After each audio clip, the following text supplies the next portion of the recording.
The worst part wasn't discovering that my son-in-law had deliberately booked my ticket for the wrong day. The worst part wasn't hearing the comment about my age in front of strangers. The worst part was watching my daughter, the girl I raised alone after cancer took my husband, look down at the floor and say nothing. Simply pull her suitcase and walk toward the boarding gate, as if I didn't exist, as if the last 42 years meant nothing. It was 6:47 a.m. on a Saturday morning when I realized I had lost my daughter, but it would take only 7 days for me to discover who would win this war. I stood there in that airport terminal, feeling the cold air conditioning against my neck. The fluorescent lights buzzed like angry insects.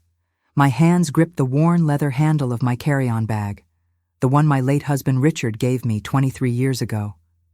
The same husband who died when Sarah was only 16. I watched them disappear through security. Sarah's designer luggage, Marcus's confident stride, not one backward glance. The departure board clicked and shuffled above, displaying all the places I wouldn't be going on time. But I didn't cry. Not there. Not in front of anyone.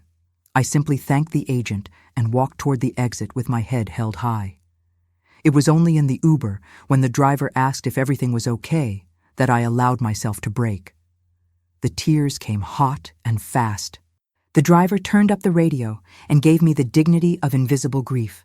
What Marcus didn't know was that I had raised my daughter alone for 7 years after Richard's death, that I had worked 2 jobs to put her through college, that every sacrifice I had made was for the girl who just walked away without looking back. And what he really didn't know was that the entire vacation package, the executive suite he had upgraded himself to, all of it was charged to my credit card. The card I could freeze with a single phone call. But I'll get to that. Let me take you back 3 months. February 12th at 2:18 p.m. That's when this nightmare began, though I thought it was a dream coming true. I was sitting in my living room when my phone rang. Sarah's name lit up the screen. My heart jumped. It always did when she called, which wasn't often anymore. "Hey, Mom, what if we did a family vacation? You, me, and Marcus, Costa Rica, a real bonding trip." Bonding trip. Those words squeezed my heart. "That sounds wonderful," I said. "When were you thinking?" "March 15th. Marcus already looked into it." Of course he did. Marcus was always planning things, controlling things. "I'd love to. I'll start looking at flights and—" "No, Mom. Marcus will handle all that. You know how complicated those websites can be."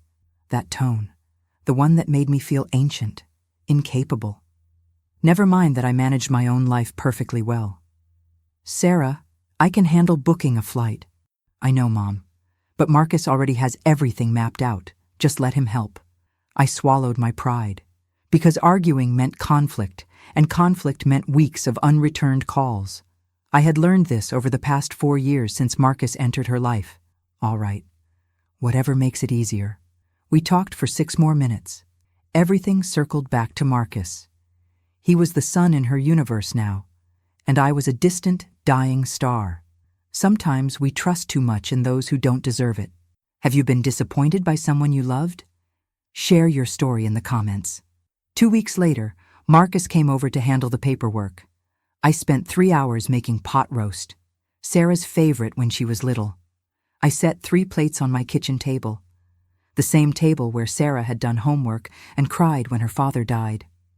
Marcus arrived wearing an expensive suit, smelling like cologne that made my nose itch. "Helen, let's get this done," he said. He didn't acknowledge the food. Just opened his laptop, pushing aside my placemat. Papers appeared, forms. His fingers moved quickly across the keyboard. "Sign here, initial there." I tried to read them, but every time I started, he would slide the paper away. "Helen, I don't have all night. Sarah's waiting. We have 8:30 reservations. Restaurant reservations," while my pot roast sat cooling, untouched. What I didn't know was that he had changed my departure date on purpose. That while I was signing those forms, trusting him, he was already planning my humiliation. In exactly 7 days, everything would change. I signed every paper he put in front of me. My handwriting looked shaky. small and uncertain, like I was disappearing even on the page. "All set," Marcus said, snapping his laptop closed. The sound echoed through my kitchen. "Your flight's booked, same as ours. I'll text you the details." He gathered his papers and started toward the door. "Marcus," I said, "would you like to stay for dinner? I made plenty." He glanced at the pot roast, then at his expensive watch. "No thanks, Helen. Sarah and I eat clean, mostly organic, low carb." He paused. "You should try it. Might help with your energy levels." The door closed. I stood staring at 3 plates, 3 sets of silverware. I had set a place for him, for my daughter who never came, for myself. I sat down alone. The pot roast was good, but it tasted like ash in my mouth.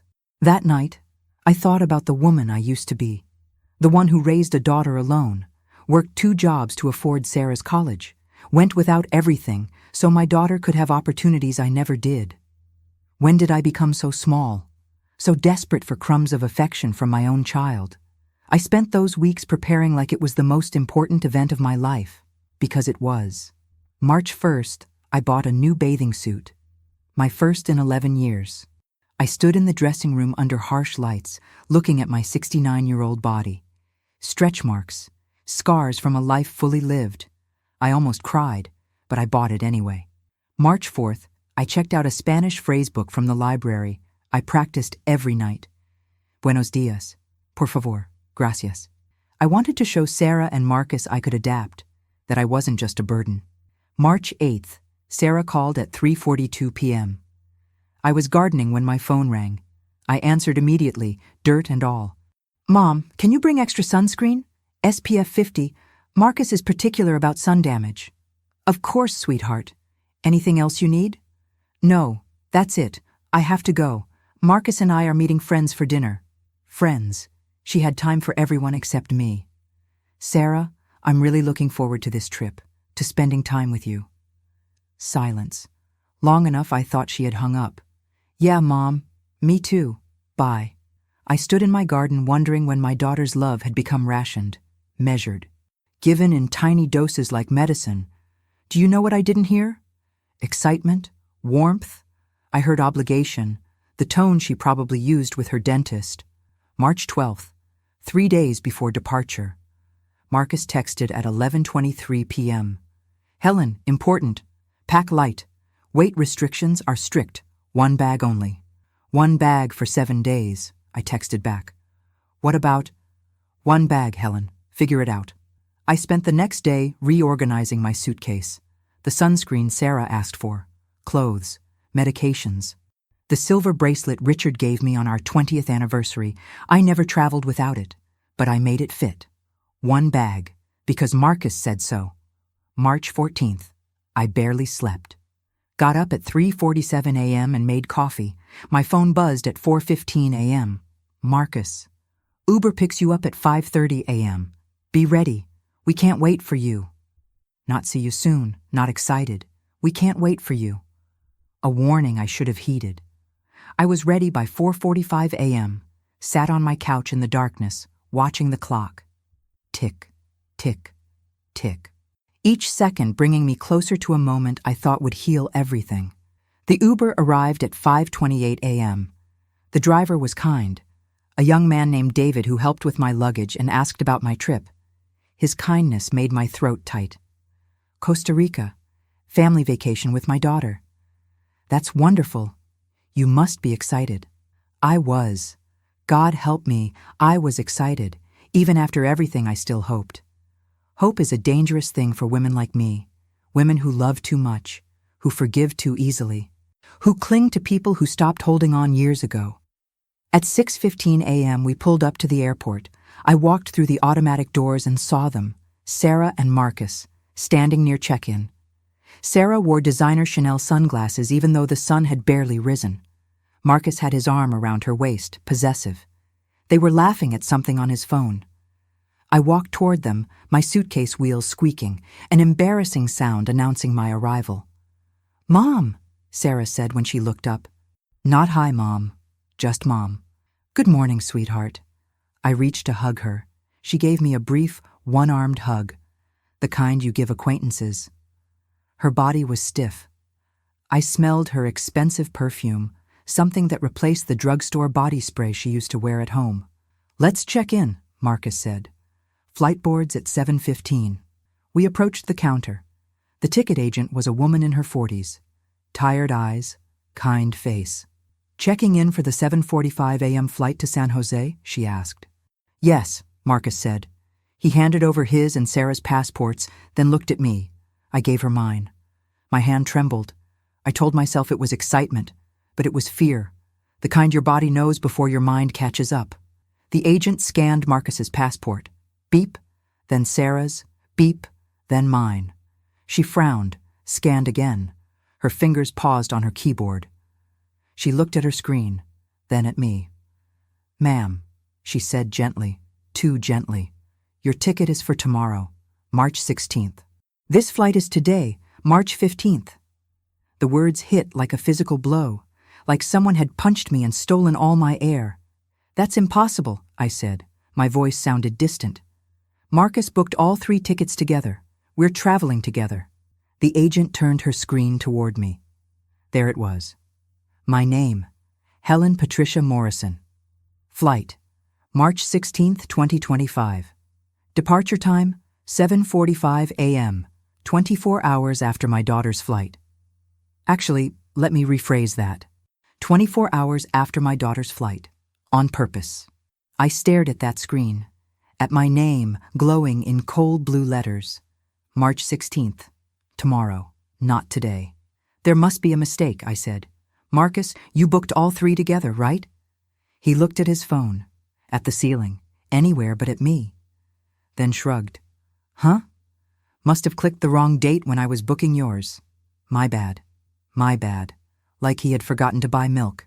Like he hadn't just destroyed the one thing I had been looking forward to for 3 months. "I can check if there are available seats on today's flight," the agent offered. "Don't bother," Marcus said quickly. Too quickly. "It's spring break. Everything's sold out. We already checked." We already checked. When? And why didn't they tell me? I turned to Sarah. "Did you know about this?" She looked at the floor, at her expensive Gucci shoes. "Mom, I'm sure it was just an honest mistake." Honest mistake.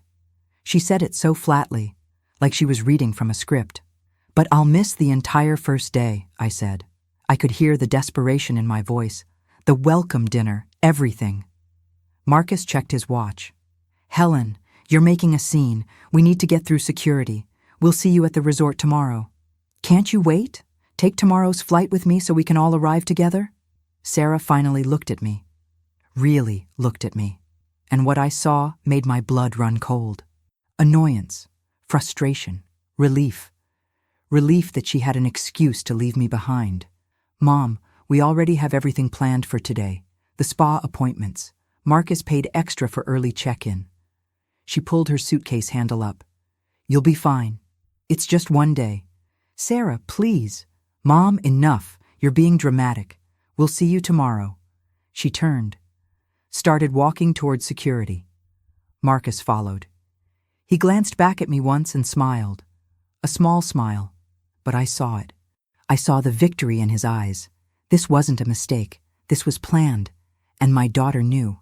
The ticket agent touched my arm gently. "Ma'am, I'm so sorry. Is there anything else I can help you with?" "No," I said. My voice was steady, calm, cold. "Thank you. I'll see you tomorrow morning." I walked toward the exit with my head high, my spine straight. Not one tear, not where Marcus could see me and win. I called the same Uber driver.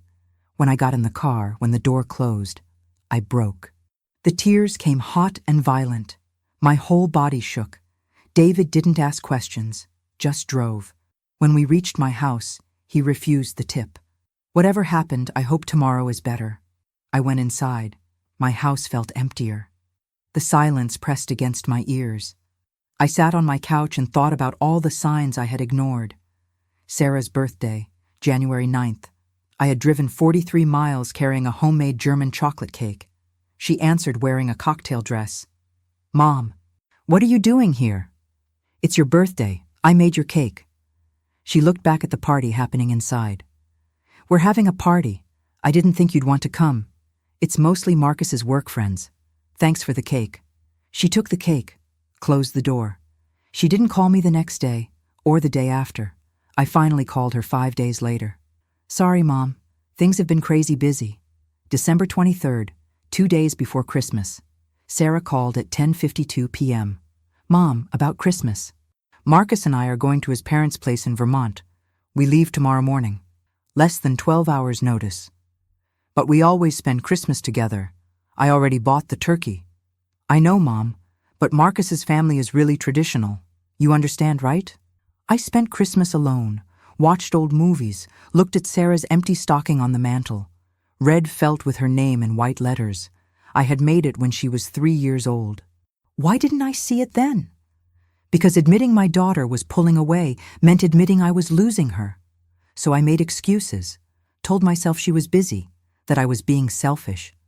But now, sitting in my living room at 8:23 a.m., mascara streaked down my face, I could finally see the truth. My daughter had been leaving me for years, and Marcus had been helping her. The worst part? I had let it happen, had made myself smaller and smaller until I nearly disappeared. But here's what Marcus didn't know. What Sarah didn't know. I wasn't disappearing, not anymore. In exactly 6 days, they would discover that the quiet woman they had dismissed still had teeth. And I was about to bite back. I stood up, washed my face, changed my clothes. At 9:17 a.m., I opened my laptop, logged into my credit card account, the one I had given Marcus to book the trip. Resort booking, $4,147.32, spa package, $680, Zaldern executive suite upgrade, $1,200, airport transfer, $175 prepaid activities, $925. Z0, total $7,127.32, all charged to my card. My pension that I had saved for years. Money I had intended to spend on creating memories with my daughter. My finger hovered over the dispute charge button. I could end this right now, cancel everything, strand them at the resort. But that would be too easy, too quick, too merciful.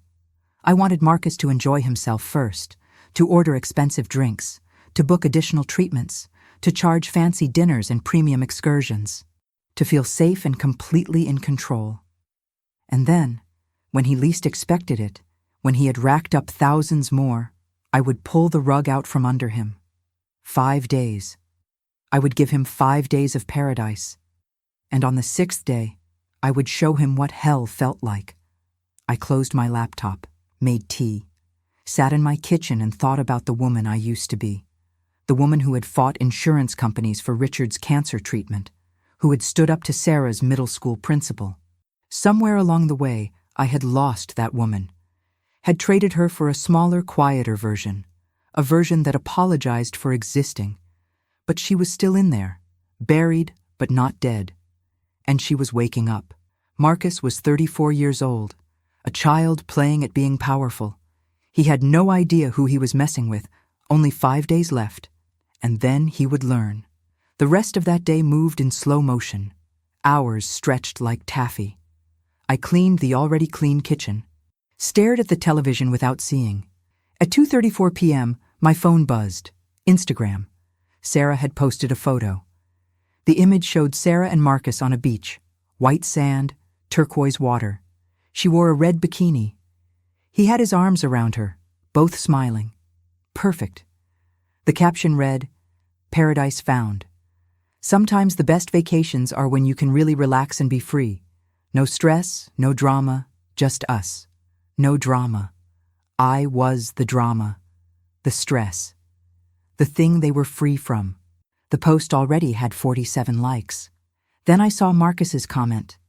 "Best decision we ever made. Should have done this years ago. Should have done this years ago. Left me behind years ago." Sarah had hearted his comment. At 4:18 p.m., another post. A video from Marcus's account. Him and Sarah at the resort bar with tropical drinks. "Cheers to vacation mode." Then Marcus leaned closer to the camera. "And cheers to hassle-free travel. No dead weight slowing us down." Dead weight. He was talking about me. on a public video. Sarah laughed. Actually laughed. My daughter. The girl I had rocked to sleep when she had nightmares. She laughed at a joke about me being dead weight. I sat on my couch and felt something inside me harden, turn to stone. One comment asked, "Wait, didn't Sarah's mom come on this trip?" Marcus replied, "She's arriving tomorrow, had some issues with her booking. Worked out better this way, TBH. At 6:52 p.m., my phone rang. Sarah. "Mom, hey. Quick thing. Can you bring my blue sandals tomorrow? The ones in my closet at your house? I forgot to pack them." "Sarah, I'm 43 miles away from your place." "They're at your house, Mom, in my old closet. They're the expensive ones Marcus bought me in Italy. I really need them. Marcus bought me." Everything came back to what Marcus had given her. "I'll look," I said quietly. "Great. Oh, and Mom? Try not to worry about today. It all worked out for the best. We really needed this time alone. You understand?" "Sure, sweetheart. I understand." She hung up, didn't ask how I was feeling, didn't apologize for leaving me. I drove to her old bedroom, the room I had painted pink when she was 6. The sandals were there. Blue leather, designer label. I held them and thought about the Payless shoes I had bought her when she was young. She had never complained then. I packed them carefully. Because that's what mothers do. We give and give until there's nothing left but obligation. That night, I couldn't sleep. I thought about all the moments I should have said something, should have stood up, my birthday. Sarah sent a text at 9:47 p.m. "Happy birthday, Mom. Sorry for the late message. Crazy day." No call, no visit, no card. 4th of July. Sarah said they were too busy for my annual barbecue. Later, I saw photos. They had gone to Marcus's friend's lake house party. They weren't too busy, just too busy for me. Each memory was a paper cut, small, almost invisible. But together, they bled me dry. At 3:15 a.m. on March 16th, I got up, took a shower, made coffee.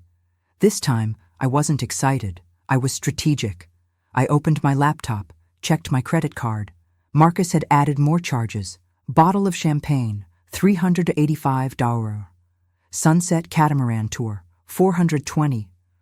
Couples massage upgrade, $275. He was spending my money like water. Good. Let him spend. Let him feel confident. Let him think he had won. The Uber came at 5:30 a.m. At the airport, I checked in smoothly. Same ticket agent as yesterday. She recognized me. "I hope today goes better," she said quietly. "It will," I told her. And I meant it, just not in the way she thought. The flight was uneventful. We landed at 11:22 a.m. The Costa Rica sun hit me like a wall of heat. The drive to the resort took 37 minutes. The scenery was beautiful, but I barely saw it. The resort was stunning. White buildings with red roofs, palm trees swaying, couples everywhere, holding hands, belonging to each other. I walked to the front desk at 12:19 p.m. "Helen Morrison, checking in." The receptionist typed, frowned. "I'm sorry, Mrs. Morrison. The suite was registered for 2 guests only. Mr. and Mrs. Williams. There's no additional accommodation noted for you." Marcus and Sarah had upgraded to a suite. For 2 people, and left me with nothing. There must be a mistake. I'm part of their family group. She picked up the phone, called their room. After a brief conversation, she hung up and looked at me with professional sympathy. "Mr. Williams has arranged for you to have a standard room, separate from their suite. He said to charge it to his account, and you would understand the arrangement." A standard room, away from them, isolated, like I was an embarrassment they needed to hide. "Of course," I said. My voice didn't waver. "That's fine." The receptionist handed me a key card. Room 147. Ground floor. Probably the cheapest room in the resort. I took my key, took my luggage, walked with my head high. Not one tear. Not where anyone could see, but only 4 more days. Just 4 more days until Marcus learned that putting me in a separate room was the biggest mistake he ever made. Because now I didn't have to pretend, didn't have to perform. Now I could plan in peace. Room 147 was exactly what I expected. Small, dark. The window faced a maintenance area where staff smoked on their breaks. The air conditioner rattled. The bedspread had a faint stain. This was the room you gave to people you wanted to forget about. I sat on the edge of the bed. For exactly 3 minutes and 47 seconds, I allowed myself to feel everything. The humiliation, the betrayal, the bone-deep loneliness of being unwanted by your own child. Then I stood up, washed my face, reapplied my lipstick. The same coral shade I had worn for 20 years. Richard always said it made me look alive. At 1:43 p.m., I walked to the resort restaurant for lunch, alone. The hostess led me to a small table in the corner. I ordered a salad and water. That's when I saw them. Sarah and Marcus sat on the ocean view terrace. The premium seating. She wore a white sundress. He wore linen. They looked like they had stepped out of a resort brochure. Perfect. Marcus signaled the waiter, ordered expensive wine. They toasted, laughed, didn't look around, didn't wonder where I was. Didn't care that I had just arrived after a humiliating 24-hour delay. I ate my salad slowly. When the waiter brought my check, I paid with cash, $32. Meanwhile, Marcus was charging premium wine to my credit card. I went back to my room. At 4:56 p.m., my phone finally buzzed. Sarah. Mom, you made it. Where are you? We're at the pool. I had been here for almost 5 hours. She was just now asking. I'm in my room. Room 147, garden wing. Oh, Marcus set that up. He thought you'd want your own space, privacy and all that. Smart, right? Privacy, not isolation, not exclusion. Privacy. Very thoughtful, I typed. Come to the pool. We're at cabana number 7. I changed into my new bathing suit, covered it with a simple white cotton beach dress. $20 from Target. I looked at myself in the mirror, at my 69-year-old body, my silver hair. I looked like someone's burden, someone's obligation. I found cabana 7. Sarah and Marcus lounged on cushioned chairs, tropical drinks beside them. Marcus wore designer sunglasses. Mom, Sarah said, but she didn't get up, didn't hug me, just waved. You made it. Hi, sweetheart. I stood awkwardly at the entrance of their cabana, unsure if I was allowed inside. Marcus glanced at me. Helen, how was your flight? Fine, thank you. Awkward silence. Sarah looked at her phone. Marcus sipped his drink. I stood there like a stranger. Well, I just wanted to say hello. I'll let you two relax. Okay, Mom. We're having dinner at 8. The hibachi restaurant. We'll meet you there. Meet you there.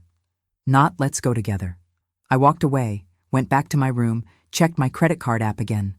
Private cabana rental, 450 kanons. Premium cocktails, 87 tarongs. Lunch at terrace restaurant, 156 sounds. He was spending freely. My retirement savings, money I had earned working 2 jobs after Richard died. At 7:43 p.m., I got dressed for dinner. A simple navy blue dress. The same one I wore to Sarah's wedding. The only nice dress I owned. I arrived at the hibachi restaurant at 7:58 p.m. The hostess asked for my name. I'm meeting the Williams party. She checked her list, frowned. I have Williams party. Table for 2. Table for 2. Marcus had made a reservation for 2 people. There must be a mistake. I'm Mrs. Williams's mother. She walked away, returned with Marcus. He looked annoyed. Helen, there's been a mix-up. The reservation was for couples only.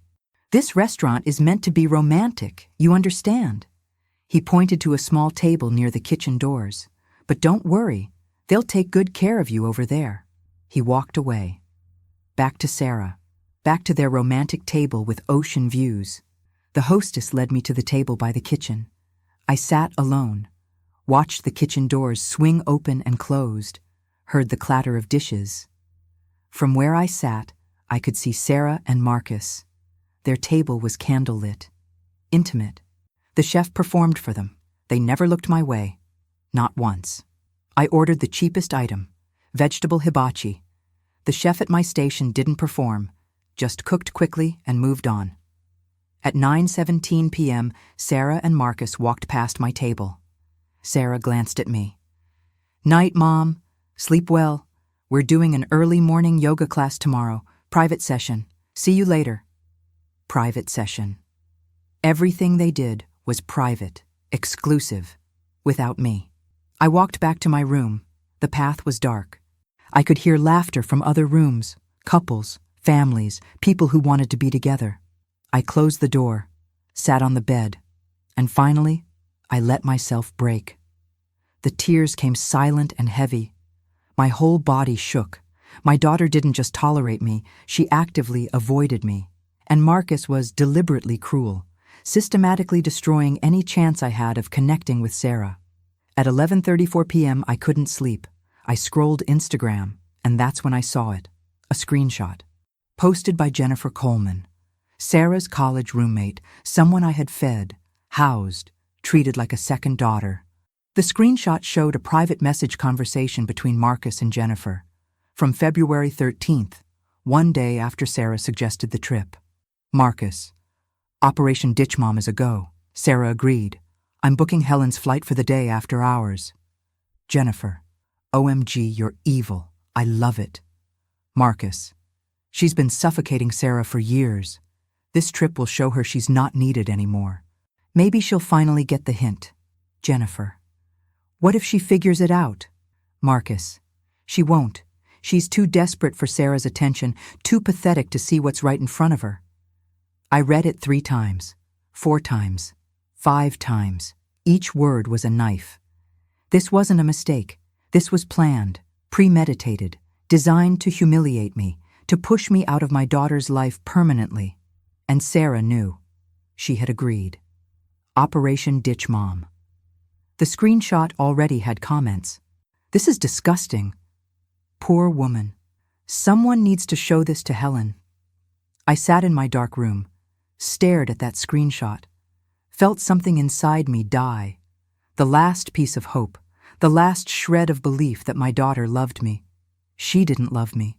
She wanted me gone, had participated in my humiliation, had laughed about it with her husband. Only 3 more days.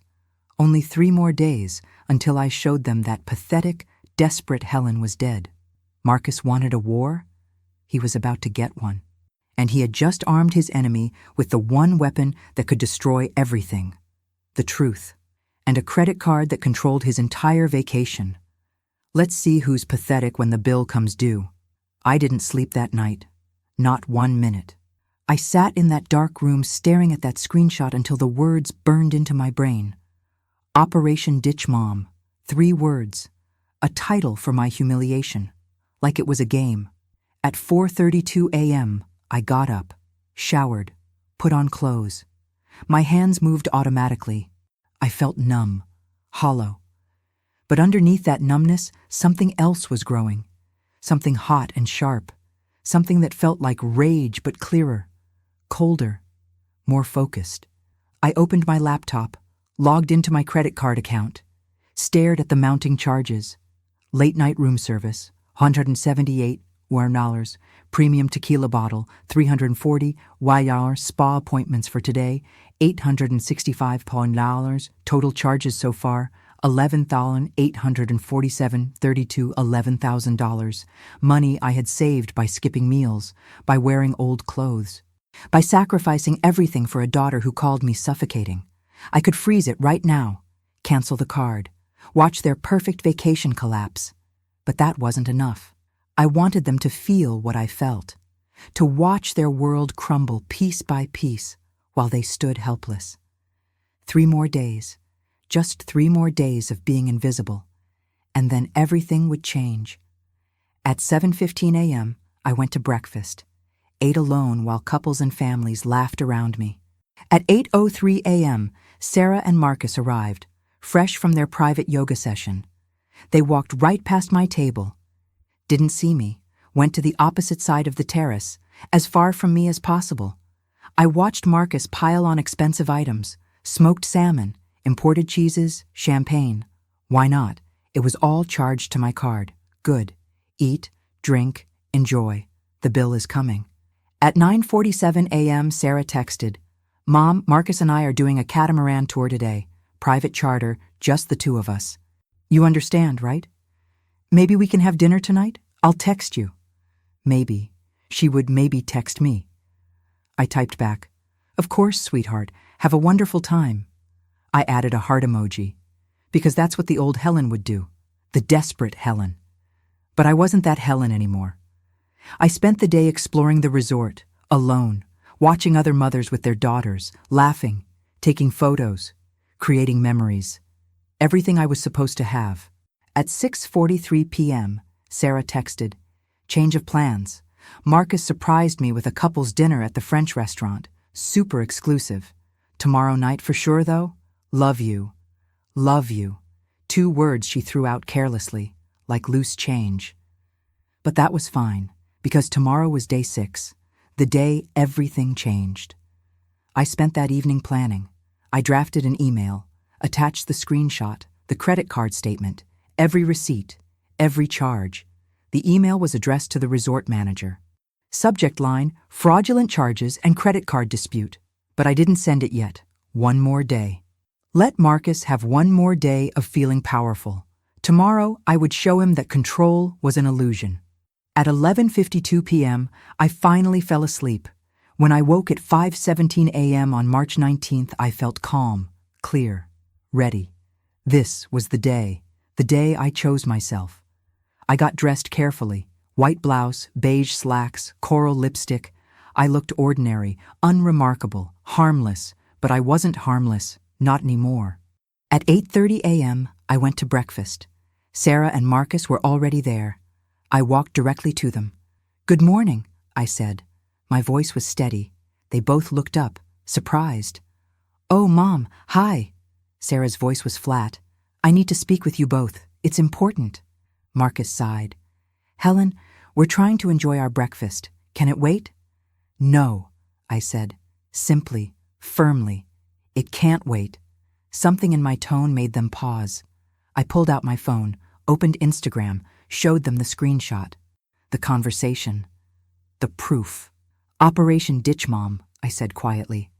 "You deliberately booked my flight wrong, Marcus. You planned this entire humiliation, and Sarah, you agreed to it." Sarah's face went pale, then red. "Mom, I can explain." "Can you? Can you explain why you agreed to humiliate your own mother? Why you've spent this entire trip avoiding me?" Marcus leaned back. "Helen, you're being dramatic." "Just what? Just a joke?" I looked at Sarah. "When did loving you become a crime?" She looked at her plate. "Mom, you don't understand. You're always there, always calling, always wanting something. I needed space." "Then you should have told me," I said. "Instead, you let your husband orchestrate this cruelty. You participated in it. Jennifer posted the messages, Sarah, the whole conversation. It's public now. Thousands of people have seen it." Her eyes widened. "What?" She posted. Maybe because even a stranger found it disgusting. Marcus stood up. "Okay, this is ridiculous. You need to calm down. You're making a scene." "Sit down, Marcus." My voice was ice. Something in my tone made him sit. "I have been nothing but kind to you. I welcomed you into my family. And you repaid me by isolating me from my daughter, by calling me pathetic and desperate." I turned to Sarah.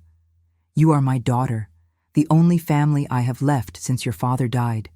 And you walked away from me at that airport without looking back. You've ignored me this entire trip. You've made me feel invisible, unwanted, worthless." Tears ran down my face, but my voice didn't shake. "I loved you more than anything in this world. I gave you everything I had. And it still wasn't enough." Sarah was crying now, too. "Mom, I'm sorry."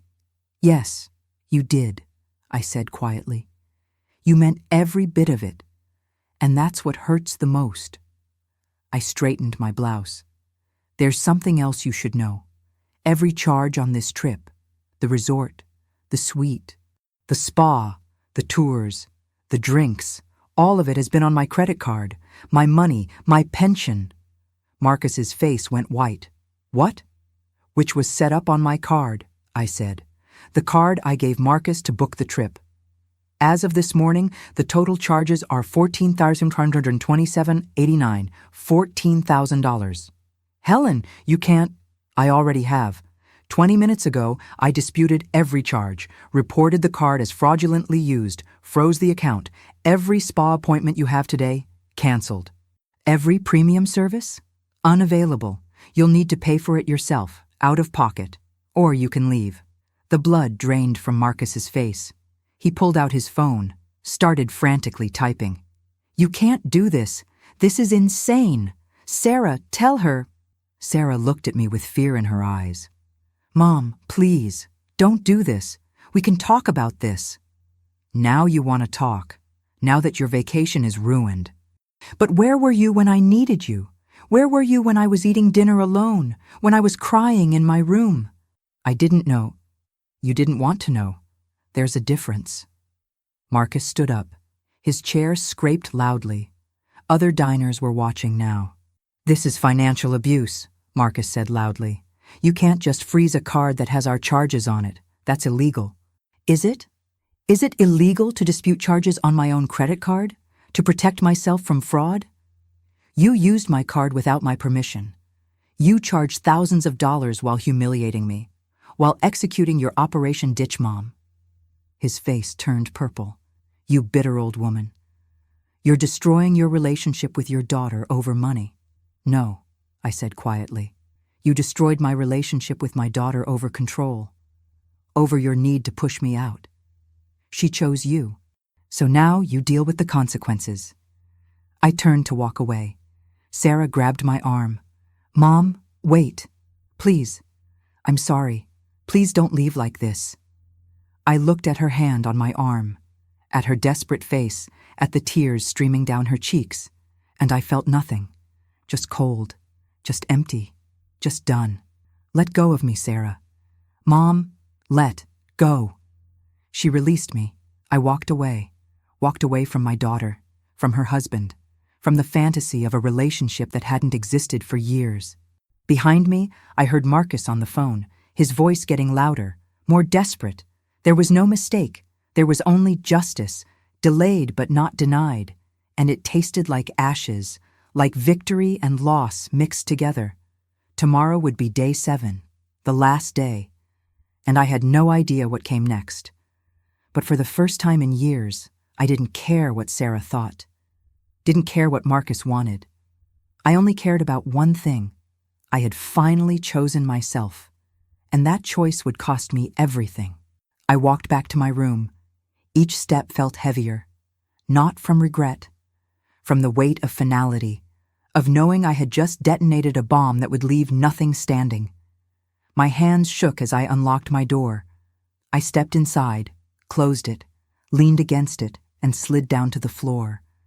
My breath came in short gasps. What had I done? I had chosen war. I had chosen myself. And there was no going back. At 9:14 a.m., someone pounded on my door. Hard, angry. Helen, open this door right now, Marcus's voice, loud enough that the entire hallway heard. I didn't move, just sat there on the floor with my back against the door. I know you're in there. You can't just destroy our vacation and hide. This is insane. You're insane. Insane.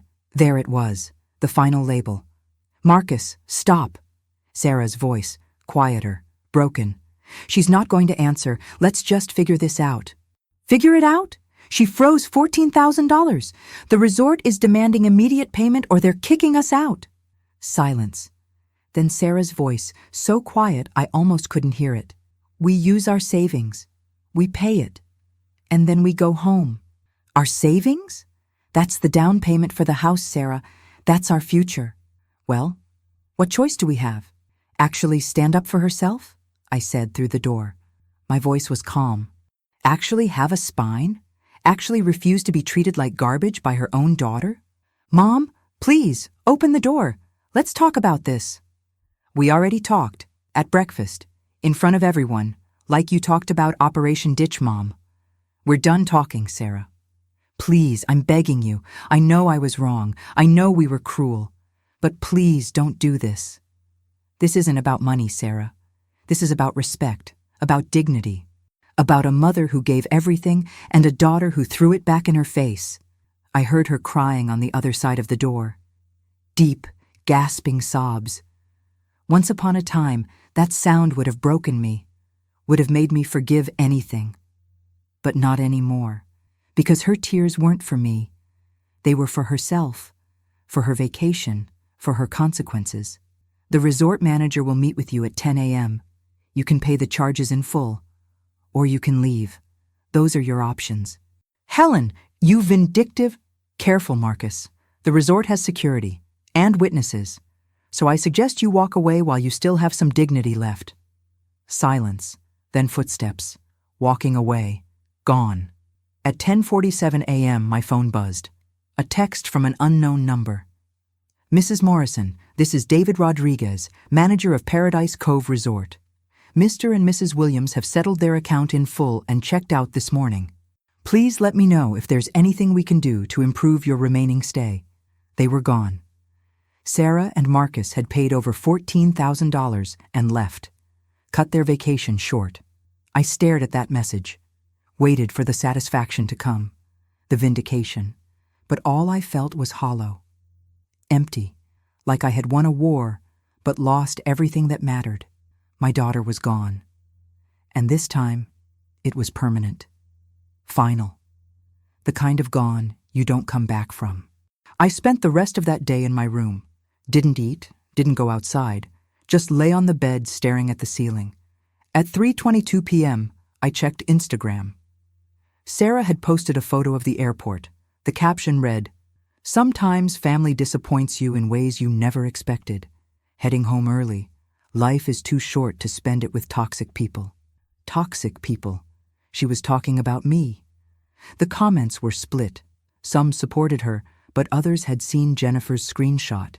Maybe look in the mirror before calling others toxic. Operation Ditch Mom ring any bells? Your mother paid for that trip and you call her toxic? Wow. Sarah turned off comments within 15 minutes. But the damage was done. The truth was out there. At 6:38 p.m., I finally left my room, walked to the beach, sat in the sand and watched the sunset, orange and pink and purple bleeding across the sky. Beautiful, devastating. Other people walked along the water, couples holding hands, families building sandcastles, a grandmother teaching her granddaughter to find seashells. I watched them laugh together. Would Sarah's children know me? Would I ever be that grandmother? Or would Marcus make sure I was erased completely? The sun dipped below the horizon. I sat there shivering, watching the last light disappear. I thought about Richard. Would he be proud that I finally stood up for myself? Or disappointed that I had destroyed my relationship with our daughter? At 8:15 p.m., I found a note slipped under my door. Sarah's handwriting. "Mom, I know you probably won't read this. I know you hate me now. But I need to say it anyway. I'm sorry. I'm sorry for everything.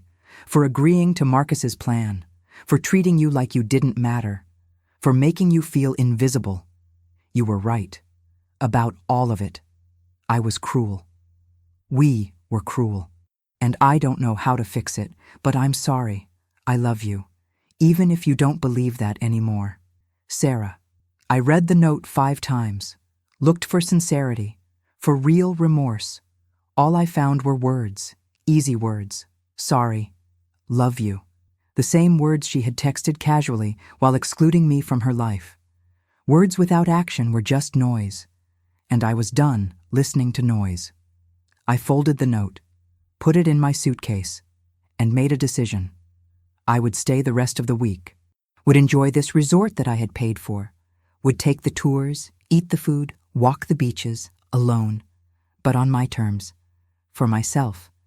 And when I went home, I would start over. Would build a life that didn't revolve around waiting for my daughter's scraps of attention. Would find purpose beyond being someone's mother. Because the truth I had learned this week was this. I had made my daughter my entire identity.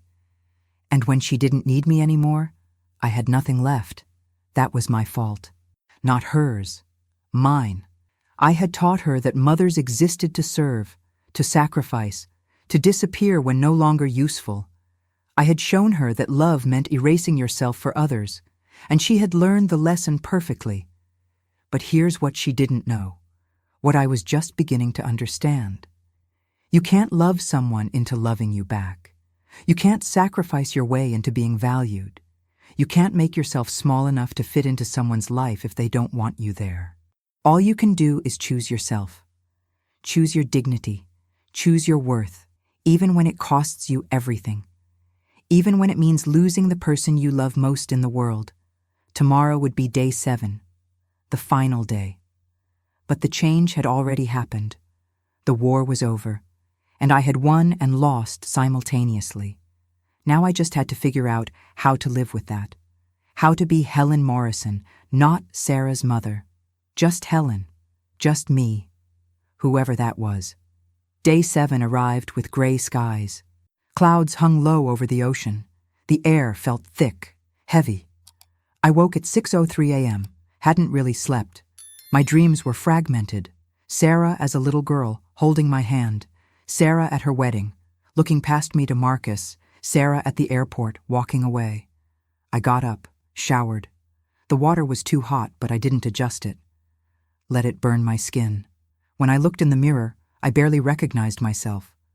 My eyes were hollow. Tired. I looked like a 69-year-old woman who had just destroyed her relationship with her only child. But I also looked like someone else. A woman who had refused to disappear. Who had stood up when it would have been easier to stay down. Who had chosen dignity over desperation. At 7:45 a.m., I went to breakfast, the same terrace where everything had exploded yesterday. The staff looked at me with a mixture of sympathy and discomfort. I ordered coffee, toast, fruit, food I didn't want but knew I should eat. "Excuse me, ma'am?" I looked up. A woman stood beside my table, maybe 55, kind face. "I'm sorry to intrude, but I just wanted to say, what you did yesterday took courage. Real courage. My husband and I saw the whole thing. You were right. You shouldn't have been treated that way, especially not by your own daughter." Tears pricked my eyes. "Thank you. That's very kind. My mother is 72, and sometimes I get frustrated with her. Sometimes I want space, but I would never—" She trailed off. "You deserved better, and I hope someday your daughter realizes what she lost." She walked away before I could respond, left me with an unexpected gift. Validation from a stranger who owed me nothing. At 9:22 a.m., I received a phone call. Unknown number. "Mrs. Morrison, this is Jennifer Coleman, Sarah's friend from college." Jennifer, the one who posted the screenshot. "I'm calling to apologize for my part in this. Marcus sent me those messages bragging about what he was doing to you, and I thought it was funny. I encouraged him. I was complicit in your humiliation, and I'm so sorry." I said nothing. Let the silence stretch. "You let me live in your house when I had nowhere else to go. You fed me, treated me like family, and I repaid you by laughing at your pain. I wanted you to know that what happened wasn't your fault." Marcus isolated Sarah, slowly, systematically. He didn't want her to have any relationships that didn't go through him first. "That doesn't make it hurt less," I said quietly. "I know, but Sarah does love you. She's just lost and scared." She paused. "One more thing." Sarah cried the entire flight home. Like full breakdown crying. Marcus was furious, but she wouldn't stop crying. And when they landed, she told him she needed time to think.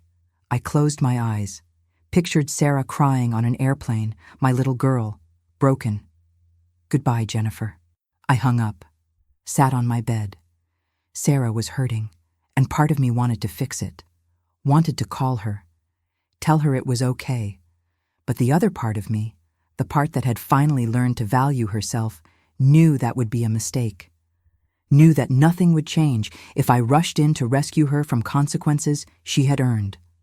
I spent the rest of the morning at the beach, sat in the sand, and watched the waves crash and retreat. An endless cycle of coming and going. A little girl ran past me chasing a ball. She stumbled, fell, started to cry. Her mother rushed over, picked her up, kissed her forehead. The little girl smiled and ran off to play again. I thought about all the times I had done that for Sarah, all the scraped knees I had kissed, all the tears I had dried. When did that stop being enough? When did my love become suffocating instead of sustaining? At 2:17 p.m., I found another note under my door. Different handwriting. Marcus. Helen, you win. You successfully destroyed our vacation, our savings, and probably our marriage. Sarah hasn't stopped crying since we left. She thinks she's a terrible daughter. She thinks you hate her. And honestly, I think you do. I think you're so bitter about your own loneliness that you couldn't stand to see her happy. You're not a victim. You're a manipulative, vindictive woman who weaponized money because you couldn't control your daughter anymore. Stay away from us. Stay away from Sarah. Marcus. I read the note 3 times. Each word was designed to wound, to make me doubt myself, to make me the villain. And part of it worked.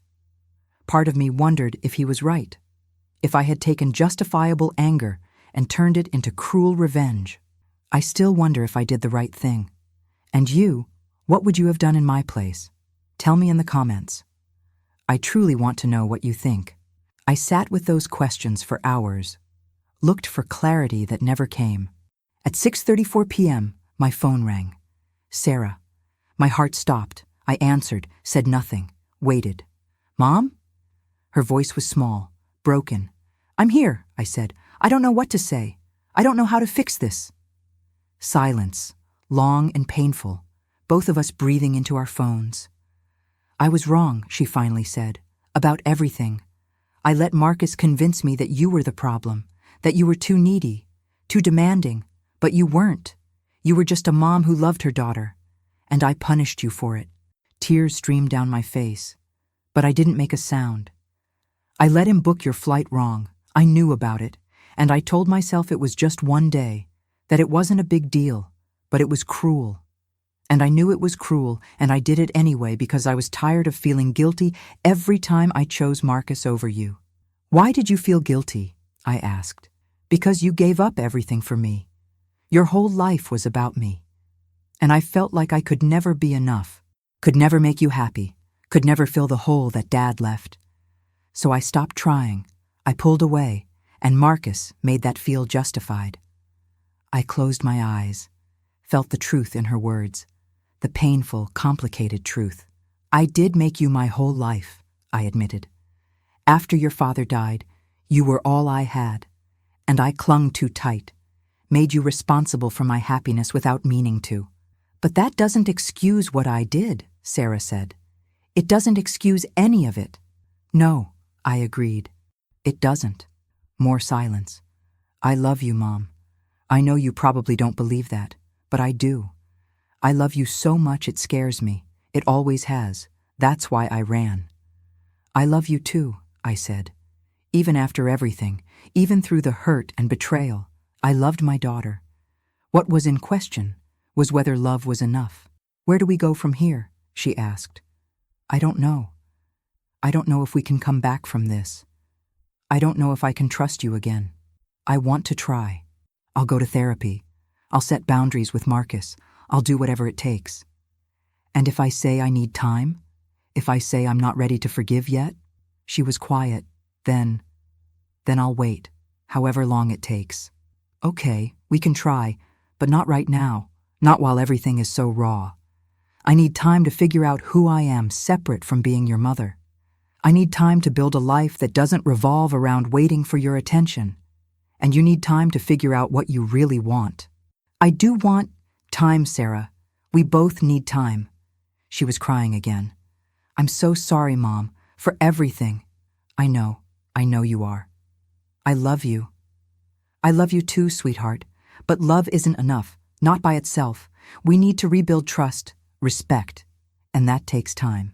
We talked for 7 more minutes. Small details, safe topics, neutral ground. When we hung up, I felt lighter and heavier simultaneously. Lighter because there was a possibility of healing. Heavier because I knew the road ahead would be long and painful. But it was a road, a path forward, something in between, something undefined. I spent my last 2 days at the resort in peace, took a cooking class, went snorkeling, read a book on the beach, did things for myself, without apologizing for taking up space. On my last morning, I sat on my balcony watching the sunrise, orange and gold spreading across the ocean. A new day. I thought about the woman I was when I arrived, desperate, diminished. And the woman I was now, broken but not defeated, hurt but not destroyed. Had I done the right thing? Maybe there was no right thing. Maybe there were just choices and consequences and the courage to live with both. What I did know was this. I had chosen myself, had refused to disappear, had drawn a line and defended it even when it cost me everything. And that choice had given me something back.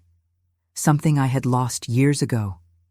My voice, my worth, my sense that I mattered beyond what I could give to others. I flew home on March 22nd, alone, but not lonely, not anymore, because I had learned the difference. Being alone meant solitude. Being lonely meant losing yourself in the process of loving others. When I got home, I didn't wait for Sarah to call, didn't check my phone every 5 minutes. I planted a garden, joined a book club, volunteered at the library, started painting again, built a life that was mine, that had meaning beyond motherhood. And Sarah? She called once a week, every Sunday at 3 p.m. We talked, not about the trip, not about Marcus, just small things, safe topics while we slowly, carefully rebuilt something new. It wasn't what we had before. It was smaller, more careful, more honest, better in some ways, worse in others. But it was ours, built on truth instead of obligation, on choice instead of guilt, on respect instead of just love. And that, I was learning, was enough. Not perfect, not healed, but enough.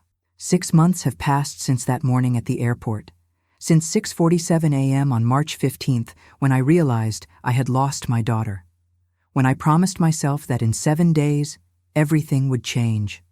I kept that promise. Everything did change, just not in the way I expected. I'm sitting in my garden now. The tomatoes I planted that day are thriving, red and full and ready to harvest. I grew them myself, didn't wait for anyone to help me, didn't apologize for taking up space in my own yard.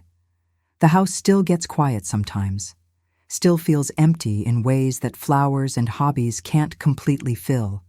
I won't lie and say I've completely healed, that I don't still feel the ache of what I lost. But I've learned something important, something I wish I had known at 30, at 40, at 60. You cannot love someone into loving you back. You cannot sacrifice yourself into being valued. You cannot make yourself small enough to fit into someone's life if they don't want you there. All you can do is show up as yourself, completely, honestly, without apology, and let people choose whether they want that or not. Sarah chose me, eventually, but not the version of me who begged for attention. She chose the woman who stood up at that resort breakfast and said enough, the woman who refused to disappear. We have dinner once a month now, at my house. She comes alone. Marcus isn't invited, not because I forbid it, but because Sarah decided she needed space from him too, needed to figure out who she was separate from his influence. I don't know if their marriage will survive. That's not my concern anymore. My concern is building a relationship with my daughter based on honesty instead of obligation, on mutual respect instead of one-sided sacrifice. Last Sunday, she helped me harvest those tomatoes. We stood in the garden together, dirt under our fingernails, sun on our faces, and she said something I'll never forget. I'm learning how to love you without consuming you, Mom, without making you responsible for my happiness. It's harder than I thought. I'm learning the same thing, I told her, how to love you without losing myself. We're both learning, both trying, both failing sometimes, but we're doing it honestly, without pretending. That's what Costa Rica taught me. Not that I needed to be harder, more vindictive, more willing to fight. It taught me that I had been performing for years, performing the role of the selfless mother who needed nothing, who existed only to serve, who disappeared quietly when no longer useful. And that performance had taught Sarah that mothers were disposable, that my love came without conditions, so it didn't need to be reciprocated. I taught her to take me for granted. And then I resented her for learning the lesson I had taught. That's the painful truth I had to face. That my martyrdom wasn't noble. It was harmful. To both of us. So now I'm learning a different way. A way that says, I love you, and I also love myself. I will show up for you, and I will also show up for me. Last month, Sarah canceled our dinner. Work emergency. Marcus needed her. The old pattern starting again. But instead of swallowing it down, I called her back. Sarah, I need you to hear something. When you cancel on me for Marcus, it makes me feel exactly like I felt at that airport. Like, I don't matter. Silence on the line. Then, you're right. I'm sorry. I'll be there. Marcus can handle it himself. She came to dinner. We ate spaghetti with those garden tomatoes. That's what boundaries look like. Not walls, not punishment. Just honest communication about what you need and what you won't tolerate. I wish I had learned that 30 years ago. Wish I had taught Sarah that love includes boundaries. That respect is as important as affection. But I can't change the past. Can only learn from it.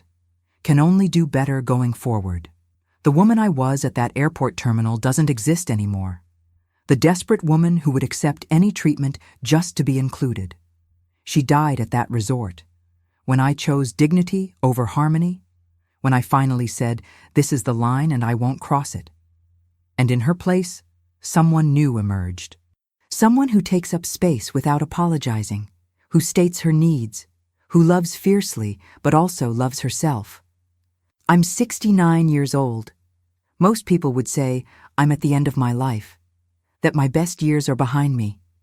But I don't believe that.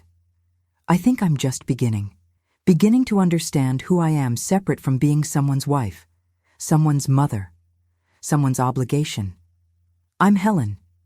Just Helen. And that's enough. If you're listening to this story and you see yourself in it, if you recognize the pattern of giving and giving until there's nothing left, I want you to hear this. You matter. Your needs matter. Your feelings matter. And teaching people to respect you isn't selfish. It's necessary. It's survival. It's love. Real love doesn't require you to disappear. Real love makes space for both people. Real love includes boundaries and honesty and the courage to say, I need more than this. Will it cost you? Yes. It might cost you everything. It might cost you relationships you thought were permanent. But it will also give you something back. Something you didn't even know you had lost. Yourself. Your voice. Your worth. Your life. And that trade, painful as it is worth making. It was 6:47 a.m. on a Saturday morning when my son-in-law set in motion the destruction of everything I thought I knew. But it would take only 7 days for me to discover something more important. I discovered that I was stronger than I believed, braver than I thought, more valuable than anyone had taught me. I discovered that choosing yourself isn't selfish, it's sacred. It's the most important choice you'll ever make. And I discovered that losing everything can sometimes be the beginning of finding yourself. 6 months later, I'm still here, still standing, still growing tomatoes and building a life that belongs to me, still learning, still trying, still becoming. And that's enough. That's more than enough. That's everything.